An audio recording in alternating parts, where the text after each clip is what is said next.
Hello दोस्तों, कैसे हो। आज के इस वीडियो में हम बात करने वाले हैं क्लास 12 की केमिस्ट्री के मोस्ट 70 वीवीआई ऑब्जेक्टिव क्वेश्चन को इस वीडियो में हम देखने वाले हैं। तो वीडियो को लास्ट तक जरूर देखिएगा। इसका पीडीएफ चाहिए तो आपको नीचे एक डिस्क्रिप्शन बॉक्स दिख रहा होगा, उसमें आपको लिंक मिल जाएगा टेलीग्राम का। वहां से ज्वाइन होके डायरेक्टली मेरे टेलीग्राम में वहां से आप पीडीएफ को डाउनलोड कर सकते हो। तो चलिए बिना यहाँ पे टाइम गवाए स्टार्ट करते हैं अपने क्वेश्चन नंबर 1 की तरफ से।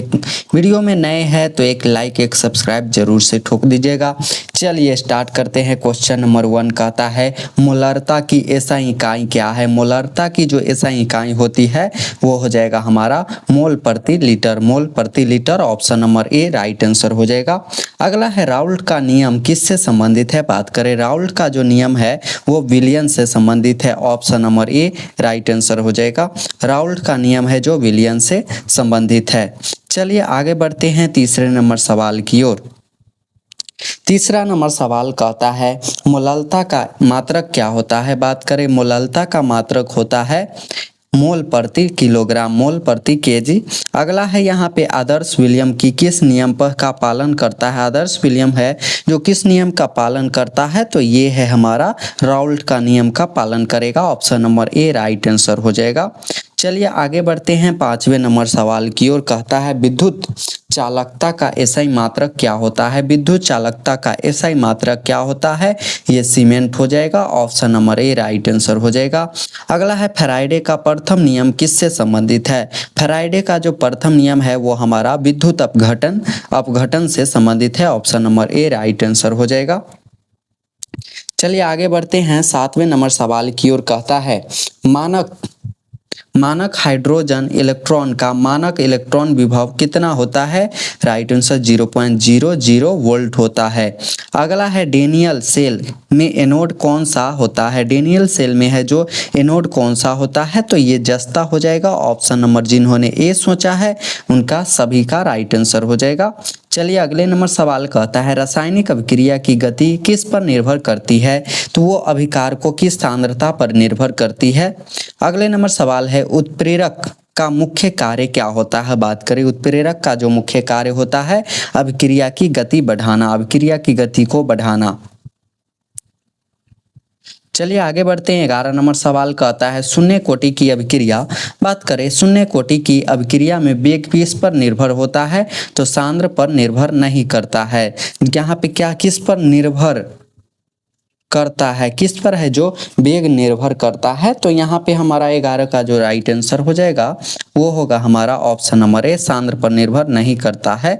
क्योंकि ये हमारा क्या के बराबर यहाँ पे हो जाएगा, के बराबर होता है ए के पावर 0 बराबर के। यहाँ पे सांद्रता पर निर्भर करता है। बाकी बात सांद्रण के समानुपाती होता है, सांद्रण के वर्ग के समानुपाती और तापकन पर निर्भर करता है। चलिए अगले नंबर सवाल है यहाँ पे सांद्रण तत्व आवर्त सारणी के किस ब्लॉक में स्थित है, तो डी ब्लॉक में है। Option number A right answer हो जाएगा यहाँ पे। चलिए आगे बढ़ते हैं यहाँ से 13 नंबर सवाल। लेथेनाइड किस ब्लॉक के तत्व है, तो ये एफ ब्लॉक के तत्व है। अगला है सामान्य यौगिक में केंद्रीय धातु से जुड़ा आयन या अणु क्या कहलाता है, उसको हम लिंगैड कहेंगे, लिंगैड। Option number A. चलिए अगले आईयूपीसी नामकरण का मुख्य उद्देश्य क्या होता है, तो यौगिकों का क्या मानकृत नामकरण, यौगिकों का मानकृत नामकरण करना। अगला है हेलो एल्केन में कौन सा क्रियात्मक समूह होता है, तो एक्स हेलोजन हो जाएगा, एक्स हेलोजन। अगले नंबर सवाल है एथेनॉल का रासायनिक सूत्र क्या होता है, C2H5OH हो जाएगा। अगला है एल्डिहाइड का क्रियात्मक समूह कौन सा हो जाएगा, CHO हो जाएगा, CHO। चलिए अगले नंबर सवाल है कार्बोक्सिलिक अम्ल का क्रियाशील समूह क्या हो जाएगा, COOH हो जाएगा। अगला है ग्लूकोज किस प्रकार का कार्बोहाइड्रेट है, तो मोनोसैकेराइड हो जाएगा, मोनोसैकेराइड। चलिए अगले नंबर सवाल है यहाँ पे सुक्रोज किस प्रकार का कार्बोहाइड्रेट है, तो ये डाइसैकेराइड है। अगला है स्टार्च किस प्रकार का कार्बोहाइड्रेट है, तो पॉलीसैकेराइड हो जाएगा, पॉलीसैकेराइड। अगला सवाल है प्रोटीन के निर्माण की मूल इकाई क्या होती है, तो अमीनो अम्ल। Option number A right answer हो जाएगा। अगला है एंजाइम मुख्यतः किससे बने होते हैं, तो प्रोटीन से बना होता है। एंजाइम है जो प्रोटीन का बना होता है।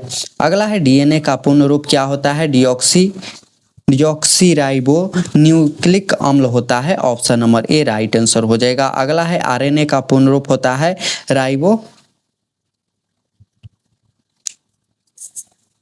यहाँ पे आरएनए का जो हमारा मुख्य रूप होता है, आरएनए का जो हमारा डीएनए का जो क्या मुख्य रूप होता है, डिऑक्सीराइबोन्यूक्लिक अम्ल, और यहीं पे हमारा दूसरा हो जाएगा आरएनए का होता है राइबोन्यूक्लिक अम्ल। अगले नंबर सवाल देखते हैं यहाँ से 27, विटामिन B12 में कौन सा धातु पाई जाती है, कोबाल्ट है। अगला है एस्पिरिन का रासायनिक नाम क्या होता है, तो एसिटाइल सैलिसिलिक अम्ल, option number A right answer हो जाएगा। चलिए आगे बढ़ते हैं, कहता है पेनिसिलिन किस प्रकार की औषधि है, तो प्रतिजैविक हो जाएगा, option number A right answer हो जाएगा। अगला है हमारा साबुन किसका सोडियम का पोटेशियम लवण होता है, साबुन है जो किसका सोडियम का पोटेशियम लवण होता है, तो उच्च वसीय अम्ल का हो जाएगा। अगले नंबर सवाल है अपमार्जक का कठोर जल में क्यों प्रभावी होते हैं, अपमार्जक है जो कठोर जल में क्यों प्रभावी होते हैं, तो ये अघुलनशील अवक्षेपों नहीं बनाते हैं, option number A right answer हो जाएगा। अगला है फिनॉल का रासायनिक सूत्र होता है C6H5OH। चलिए अगले नंबर सवाल है हमारा, कहता है टोल्यून का रासायनिक सूत्र होता है C6H5CH3। अगला है बेंजीन का आणविक सूत्र होता है C6H6 हो जाएगा। चलिए आगे बढ़ते हैं, एथिल अमीन का रासायनिक सूत्र होता है C2H5NH2 हो जाएगा। अगला है एनिलीन का रासायनिक सूत्र होता है C6H5NH2 हो जाएगा। चलिए आगे बढ़ते हैं यहाँ से, अगले नंबर सवाल कहता है डाइजोनियम लवण किस तापमान पर है जो सबसे अधिक स्थिर होता है, 0 से 5 डिग्री सेल्सियस। अगला है फॉर्मल्डिहाइड का IUPAC नेम होता है मेथेनल हो जाएगा। चलिए अगले नंबर सवाल है यहाँ पे एसीटोन का IUPAC नेम होता है प्रोपेनोन। अगला है एसीटोन अम्ल का IUPAC नेम होता है एथेनोइक अम्ल, option number A right answer हो जाएगा। अगले नंबर सवाल कहता है एथेनोइक अम्ल का सामान्य नाम क्या है, तो एसिटिक अम्ल हो जाएगा। अगला है फॉर्मिक अम्ल का IUPAC नेम मेथेनोइक अम्ल हो जाएगा, मेथेनोइक अम्ल। चलिए आगे बढ़ते हैं, 43 कहता है टॉलेंस अभिकर्मक का उपयोग किसकी पहचान के लिए किया जाता है, एल्डिहाइड के। अगला है फिहलिंग विलियम किसकी पहचान करता है, तो ये एल्डिहाइड का, option number A right answer हो जाएगा। अगले नंबर सवाल है यहाँ पे ग्रीगार्ड अभिक्रिया का रासायनिक सूत्र होता है RMGX हो जाएगा, option number A right answer हो जाएगा। अगला है अमोनिया NH3 में नाइट्रोजन का संक्रमण होता है, वो sp3 द्वारा होता है, sp3 द्वारा। चलिए अगले है मीथेन CH4 का आकार कैसा होता है, तो ये चतुष्फलकीय हो जाएगा। अगला है BF3 का आकार क्या होता है, तो त्रिकोणीय समतलीय होगा। अगले नंबर सवाल कहता है CO2 का अणु का आकार क्या होता है, रेखीय होगा। अगला है H2O का अणु का आकार क्या होगा, वक्र हो जाएगा, option number A right answer हो जाएगा। वहीं 51 नंबर सवाल कहता है P ब्लॉक में हैलोजन किस समूह के स्थित है, तो है समूह 17 के है।